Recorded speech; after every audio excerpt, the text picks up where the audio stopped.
Community who have now had enough of crime gathered on Slabbert's farm to send a strong message to President Thabo Mbeki. More than 300 residents came to have their say. Their testimonies show that everyone in this community has been affected by crime.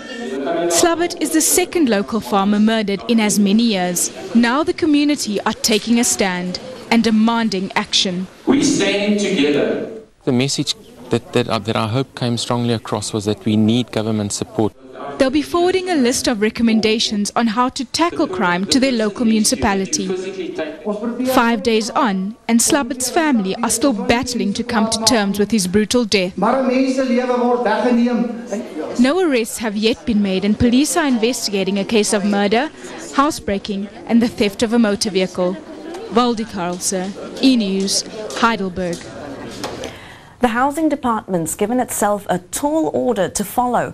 It's promised to eradicate all informal settlements by 2014. But with just 7 years to go and facing an enormous housing backlog, will it be able to fulfill its promise? This is Site B, Khayelitsha, one of South Africa's biggest informal settlements, home to around 45,000 of the country's poorest people. In 1994, government vowed to do away with informal settlements, promising to replace them with low-cost houses like this by 2014. But 13 years on and 2.3 million houses later, government still faces a massive housing backlog of 2.4 million. Just how realistic is the government's plan to achieve its 2014 deadline, considering it only has 7 years left to build even more homes than what it's built in the past 13 years?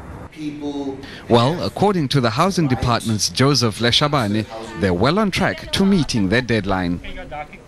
The target is within reach. We are very much confident. The budget allocation is favorable. The response of the private sector is very much positive. We are confident. To achieve their target, though, will mean building 500,000 houses a year, double their current output of 250,000 units. A tall order, perhaps, for the department. After all, it is the same department that battled to deliver just 105 units at what was to be their flagship housing scheme in Cape Town, the N2 Gateway project. It was beset by problems, delayed by over 6 months, and cost them more than what they had originally budgeted. But the department says it's learned from its past mistakes and remains committed to the 2014 deadline. Lukhani Khalata, E-News, Cape Town. When E-News Primetime returns.